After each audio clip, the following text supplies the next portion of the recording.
É, Sob o ponto de vista internacional, existem mecanismos também de proteção patrimonial que são bastante eficazes e são lícitos. O mecanismo, o instrumento jurídico dos países considerados paraísos fiscais, os instrumentos jurídicos são lícitos. O que deve ser lícito também é o dinheiro que é enviado para lá. Então, eu não posso dizer que um instrumento seja ilícito porque o dinheiro é ilícito. Se o dinheiro for legal, o mecanismo ele é lícito de proteção. O problema está na origem, está no dinheiro. Então, a abertura de uma conta corrente fora do país, ela é perfeitamente lícita por um brasileiro. Então, a pessoa abre uma conta em Bahamas, que Bahamas é considerado um paraíso fiscal. As Ilhas Virgens. Desculpe, por que é considerado um paraíso fiscal? Porque ele tem uma tributação reduzida ou não tem nenhuma tributação com relação ao imposto de renda. Então, qual é o problema de um país como as Ilhas Virgens, Bahamas, não cobrar imposto de renda de quem se estabelecer lá? Não existe problema jurídico nenhum. Aquele país tem a sua soberania, tem a sua independência, e lá ele diz, quem se estabelecer aqui não vai pagar imposto de renda. Qual que é o problema disso? Não tem problema. Agora, se uma pessoa lava dinheiro aqui, fruto de corrupção, e manda dinheiro para lá, o problema está no dinheiro, não está no instrumento jurídico, no benefício que é dado lá para as pessoas que se estabelecerem não pagarem imposto de renda. Então é preciso separar o joio do trigo. A constituição de uma empresa, e mesmo daquele dentro de um desses dois países que eu mencionei, Ilhas Virgens ou Bahamas, ela não vai pagar imposto de renda. E isto daí é perfeitamente lícito e utilizado de uma maneira lícita, sem problema nenhum. Essa offshore chamada, que é uma sociedade constituída fora, ela é constituída naquele país, vamos imaginar aqui nas Ilhas Virgens, mas o que diz a legislação local lá? Aquela empresa localizada naquele país, ela não pode ter operações, então ela não pode ter atividades econômicas lá dentro. Então, a legislação de Bahamas, de Ilhas Virgens, ela diz isso, olha, você pode estabelecer aqui a tua pessoa jurídica, só que você não poderá ter atividade econômica dentro desse país. Então, a pessoa está respeitando a soberania, está respeitando a lei daquele país. Só pode ter fora. Então, o que as pessoas fazem? Olha, o instrumento jurídico é absolutamente legal. Então, a pessoa vai comprar um apartamento em Miami. O que ela faz? Ela constitui essa pessoa jurídica lá. Por que é chamada offshore? Porque ela não pode desenvolver nenhuma atividade econômica ali dentro e ela poderá operar só fora do país. Então, geralmente é feito, a pessoa constitui aquela pessoa jurídica lá dentro e compra um apartamento em Miami. Por que é feito isto, este planejamento tributário? Porque o imposto causa-mortes nos Estados Unidos, ele é muito elevado, passa de 40%. Então, vamos imaginar que a pessoa tivesse adquirido um imóvel em Miami e viesse a falecer, tivesse lá 4 filhos.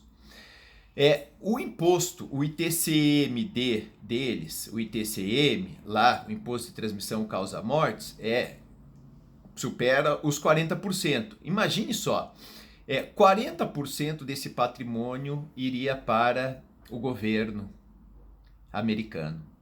Então, o instrumento utilizado lá fora de proteção, ele é absolutamente legal. E o que acontece? Quando esta pessoa, quem que vai ser dona desse imóvel? É uma pessoa jurídica. Quando alguém falecer, falecerá o seu sócio. Vamos imaginar que seja uma lá chamada LLC, é uma sociedade limitada. Aqui, para o direito brasileiro, uma sociedade limitada. Ele constitui com 2 sócios. Quando não tem imposto de renda, não tem imposto nenhum, morreu um dos sócios, aquele imóvel ele continuará sendo daquela pessoa jurídica. E tem o outro sócio. Então não é o sócio que é dono, continua sendo da pessoa jurídica. Esse outro sócio pode colocar lá os herdeiros deste falecido lá como sócios e o imóvel continuará sendo da pessoa jurídica. Então, olha só, esta offshore, ela é um instrumento legal de proteção patrimonial utilizado fora do país. A pessoa poderia mandar dinheiro, pode mandar licitamente dinheiro daqui do Brasil para Bahamas, lá para comprar. Primeiro manda para os Estados Unidos, depois manda para Bahamas, sem problema nenhum, porque a origem do dinheiro aqui ela é lícita, ela é legal, mesmo porque esses países, sobretudo os Estados Unidos, vai querer conhecer, saber a origem do dinheiro dessa pessoa, apresentando declaração de imposto de renda e assim por diante, chegando lá num banco. Mas o que eu quero dizer é que a origem desse dinheiro sendo lícita, vai ali para Bahamas, a pessoa compra um apartamento, não tem problema nenhum. Quer mandar dinheiro lá para uma conta bancária que foi aberta tanto nos Estados Unidos como em Bahamas, qual o problema? Sem problema nenhum.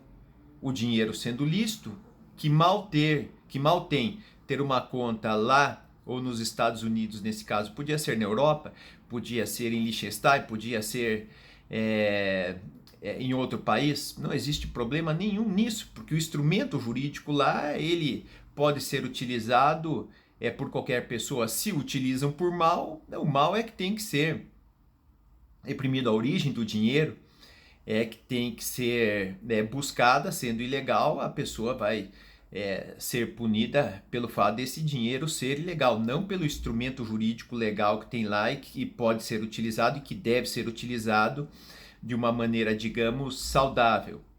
Então, como eu disse, se a pessoa quiser mandar dinheiro para lá, seu dinheiro, ele estará sendo protegido? Claro que estará.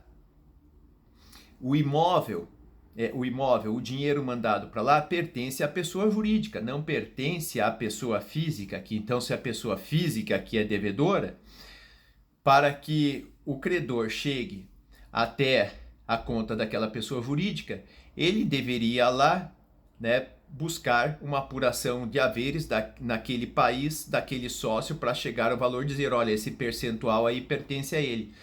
O que na prática, eu sou bastante realista, é muito difícil de ser feito. O que eu posso fazer? Se houvesse uma penhora online, lá uma apuração dos haveres direta dessa pessoa que deve aqui no Brasil e que é sócia daquela sociedade, aí seria diferente. O dia que acontecer isso será mais difícil proteger, mas por enquanto não existe. Então, a pessoa que quer proteger licitamente, como eu disse, sem fraudar credores, sem fraudar execução, sem cometer crime, entendeu? Pode proteger legalmente lá o seu patrimônio. Não vejo problema nenhum. E depois esse credor, que se tornou a pessoa, vamos imaginar que fosse devedora dela, não cometendo fraude à execução, se tornasse devedora posteriormente, o credor aqui tem todo o direito de buscar lá receber o seu crédito. Não estou dizendo que a pessoa não tem direito e também não estou protegendo aqui devedor nenhum. O que eu estou sendo é realista. A dificuldade da pessoa chegar lá e penhorar aquele dinheiro é muito grande. É isso que eu quero dizer. Então, na minha apresentação, não defendo ninguém, estou demonstrando como funcionam os instrumentos jurídicos dentro do Brasil, como funcionam os instrumentos jurídicos fora do Brasil. A pessoa poderia lá constituir uma fundação. A fundação constituída fora do Brasil, ela é diferente da fundação constituída aqui dentro. São utilizações diferentes que são feitas.